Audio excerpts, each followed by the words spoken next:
is a documentary story of the brutal humiliation of the Ottoman Sultan Bayezid by Amir Timur, Tamerlane.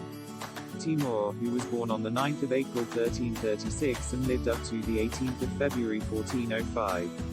He was a Turco-Mongol and a conqueror who founded the Timurid Empire that stretched from modern-day Uzbekistan, Afghanistan, Central Asia, Iran, Iraq, North Africa and part of Eastern Europe. He was the first ruler of the Timurid dynasty, and he was undefeated in all his war campaigns, making him one of the greatest military leaders and tacticians in world history. Born into the Barlas Confederation in Transoxiana in modern-day Uzbekistan, Timur gained control of the western Chagatai Khanate by 1370. From that base he led military campaigns across western, southern and central Asia. Also southern Russia. Tamerlane emerged as the most powerful ruler in the Muslim world after defeating the Mamluks of Egypt and Syria, and the emerging Ottoman Empire, and the Delhi Sultanate of India. From these conquests he founded the Timurid Empire. Tamerlane's armies were multi-ethnic and were feared throughout Asia, Europe and Africa. Sizable parts of which his military campaigns laid waste. Historians estimated that his military campaigns caused the deaths of 17 million people, 5% of the world population at the time. Timur's war against Ottoman Sultan Bayezid. Before the war between Tamerlane and Ottoman Sultan Bayezid erupted, there used to be fairly mutual respect for each other, only occasionally minor complaints against each other on some issues that might consider trivia, for the two warlords had the most sophisticated and strongest military powers in the Muslim world as of then. But things turned apart when Timur's military men killed one of Bayezid's sons, Prince Ertoghrul, during the capture of Sivas, an Anatolian town belonging to the Turks. Bayezid was enraged by this, and he made so many derogatory comments against Timur. The straw that breaks the camel's back was when he sent a letter to Timur and stated that Timur is a coward, who cannot summon the courage to face him in the battlefield. He made it clear to Timur that he will capture him alive, and when he is captured, he Bayezid will make him watch as his soldiers gang rape his wives.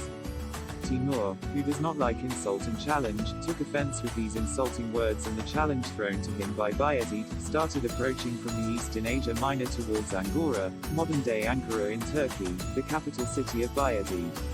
When Bayezid got the information that Tamerlane was approaching his capital for a war, he moved with great speed and force to meet Timur on his way, as far away from the capital as possible. He sped with all haste in that direction, not stopping to replenish supplies, especially water, through the forceful marches in the desert terrain. Meanwhile Timur had moved his armies south, then west, and finally north. Before Bayezid could realize what Timur was up to, Timur had already gotten to the mouth of his capital, Angora, and started laying siege on the capital.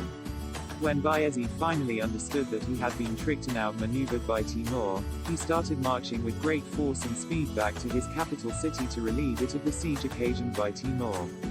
Timur got the information by his spies that Bayezid is marching back to his capital to save it. Being a great intelligent military tactician, he lifted the siege and deployed his army northeast of Angora in a town called Kubuk. While in Kubuk, his engineers went to work. They mechanically dammed the river in Kubuk and timed the evaporation to coincide with the arrival of the Bayezid military. When the Ottoman military arrived, they were exhausted and dying of taste. They happily rushed to the river to drink and refresh themselves in preparation for the imminent war. They watched in utter horror as the river dried up in a more amazing fashion. Other smaller water sources in wells were poisoned by Timur's army. This achievement by Timur's military greatly weakened and disadvantaged Bayezid's soldiers.